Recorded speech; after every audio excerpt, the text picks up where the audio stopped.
Hello दोस्तों, स्वागत है आप सबों का।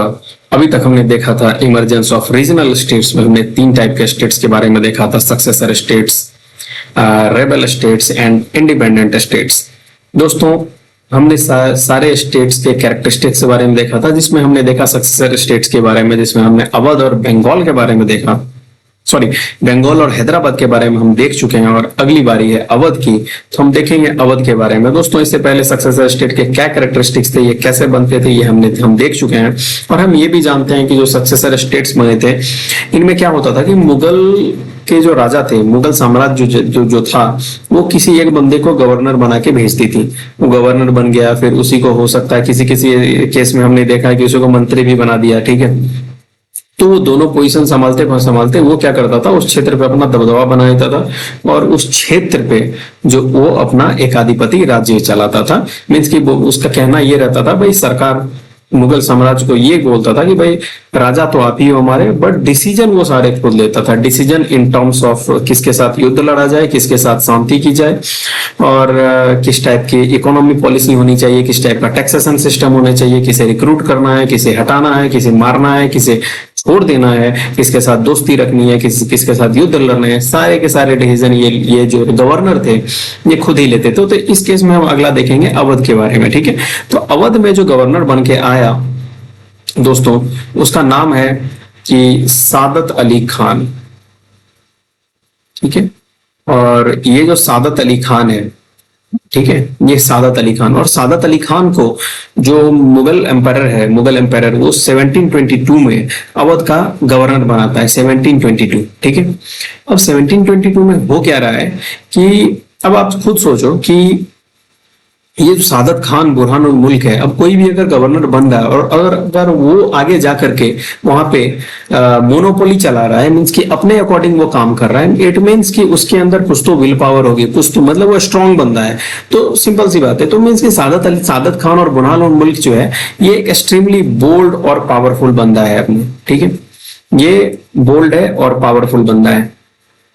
ठीक, और इसके केस में हो क्या रहा है कि ये जो बंदा है, तो इसने क्या किया है कि सबसे पहले जब ये अवध में आया, तो बहुत सारे जो गवर्नर थे, जो जमींदार थे, इन्होंने इसके अगेंस्ट में युद्ध, एक तरह से रिवोल्ट बोल सकते हो, रिवोल्ट इन्होंने स्टार्ट कर दिया। ठीक है, अब वो जब रिवोल्ट स्टार्ट करता है, तो सिंपल सी बात है, जो सादत खान था, he was a very strong person. तो उसने क्या किया कि जितने भी जमींदार के द्वारा जो रिवोल्ट हो रहे थे, उसको उन्होंने खत्म किया। अब revolt in terms of what, revolt in terms of कि हम भाई टैक्स पे नहीं करेंगे, हम अपनी आर्मी बनाएंगे, हम अपना फोर्टिफिकेशन करेंगे, हम अपने फोर्ट्स बनाएंगे, और जो इंपेरियल गवर्नमेंट है, जो सेंट्रल गवर्नमेंट है मुगल साम्राज्य की, उसको हम खत्म कर देंगे। सॉरी, खत्म नहीं करेंगे, मीन्स कि उसके अगेंस्ट में, उसके ऑर्डर को नहीं मानेंगे। तो ये सादत खान है, ये क्या करता है, उन सब के अगेंस्ट में जितने भी रिवोल्ट होते हैं उसको खत्म करता है। और जैसे ही रिवोल्ट खत्म करता है, उसके बाद जो इसका एरिया होता है, उसको इसलिए फाइनेंशियली स्ट्रॉन्ग करता है by making different type of system, जैसे कि ये फ्रेश रेवेन्यू सिस्टम लाता है 1723 में, जिससे कि वो क्या करता है कि इक्विटेबल टैक्सेस लगाता है। मीन्स कि ऐसा नहीं है कि ज्यादा टैक्स लगा दिया है, फिर बहुत ही टैक्स कलेक्शन के टाइम में ज्यादा क्रूएलिटी दिखाना, ऐसा कुछ भी नहीं करता है। और खास और साथ ही साथ ये पीसेंट्स जो होते हैं, उनको बचाता है जमींदार से कि भाई इनको आप ऑपरेस मत करो। ठीक है, और साथ ही साथ हमने देखा है कि जो सक्सेसर स्टेट्स हैं, उनके कैरेक्टरिस्टिक्स क्या है कि उनके जो गवर्नर है, they don't discriminate between the Hindus and the Muslims. Mean कि वो हिंदू और मुस्लिम के बीच डिस्क्रिमिनेशन नहीं कर रहे हैं। इसका मतलब ये हुआ कि अवध में जो ऊंचे पोजीशन थे, वहां पे अब हिंदू जा सकते थे। ठीक है, और साथ ही साथ जो आर्मी थी कि पूरी तरीके से ट्रेंड थी, इनको अच्छे हथियार दिए गए थे, उनको अच्छा पेमेंट किया गया था। ऑब्वियसली जब ट्रेनिंग अच्छी मिल गई, हथियार मिल गए और पेमेंट अच्छा मिल गया, तो ऑब्वियसली जो आर्मी होगी वो स्ट्रांग हो जाएगी। ठीक है, और उसके बाद हम देखते हैं कि जब इनकी 1739 में, मीन्स की 17 साल का एक लंबा शासनकाल है, कि उसमें जब इनकी मृत्यु होती है, उस समय तक में ये अच्छा खासा दबदबा अवध पे बना लेते हैं। और हम देखेंगे कि इनकी जो नेक्स्ट जो पोजीशन होगी वो कौन लेगा, पहले मुगल साम्राज्य डिसाइड करता था, बट अब ये धीरे धीरे सक्सेसर स्टेट्स में ये कैरेक्टरिस्टिक्स है कि इन्होंने जो इनके बाद कौन आने वाला राजा है उसको इन्होंने हेरिडिटरी कर दिया।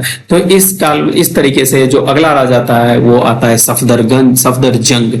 और सफदरजंग ने भी क्या किया कि भाई अगर आप देखोगे तो उन्होंने मराठास की हेल्प ली, ठीक है, जाट्स की भी हेल्प ली, but at the same time जो रोहिल्ला और बंगेश पठान्स थे उनके साथ इन्होंने युद्ध ये लड़ते हैं, ठीक है। जैसा कि आप देखोगे 1750 और 1751 के बीच में जो बंगेश पठान्स के साथ जो लड़ाई होती है उसमें इसकी हेल्प करते हैं मराठा और जाट। मराठा 25,000 रुपए पर डे के हिसाब से वो हेल्प कर रहे हैं और जाट जो है 15,000 पर डे के एवज में वो हेल्प कर रहे हैं। और साथ ही साथ ये इन्होंने सफदरजंग ने क्या बोलता है कि भाई आप अहमद शाह अब्दाली के अगेंस्ट में मुगल साम्राज्य की हेल्प करो और हम आपको 50 लाख रुपए देंगे, साथ ही साथ गवर्नरशिप देंगे भाई, पंजाब का, सिंध का में चौथ दे देंगे और अजमेर और आगरा का ये दे देंगे, गवर्नरशिप दे देंगे। बट वो फेल हो जाता है, बहुत सारे रीजंस होते हैं, ठीक है।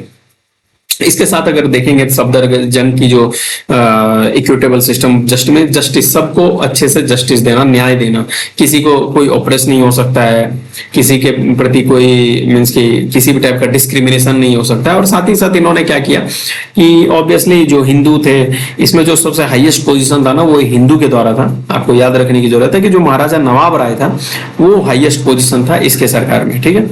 और इस तरीके से आप देखोगे कि 1722 में सादत खान आता है और 1754 में सफदरजंग की मृत्यु होती है। तो ये जो 32 साल का जो शासनकाल होता है ये एक बहुत ही लंबा शासनकाल है। और इस 32 साल के शासनकाल में जिस तरीके से इन्होंने टैक्सेशन सिस्टम किया, जिस तरीके से इन्होंने आर्मी अपनी इंप्रूव की, ठीक है, और जिस तरीके से इन्होंने समाज में जो बोलते हैं हिंदू मुस्लिम और गंगा जमुनी तहजीब बना के रखी, उसके कारण क्या होता है इनका जो एरिया होता है वो एक डेवलप करता है और इकोनॉमिक प्रॉस्पेरिटी और सोशल प्रॉस्पेरिटी की तरफ बढ़ता है। और जो आप लखनऊ कल्चर की बात हम सुनते हैं ये उसी समय की देन है। और साथ ही साथ इन्होंने जो हैंडीक्राफ्ट्स थे उनके लिए बहुत अच्छा काम किया, ठीक है। तो दोस्तों ये हमने देखा अवध के बारे में।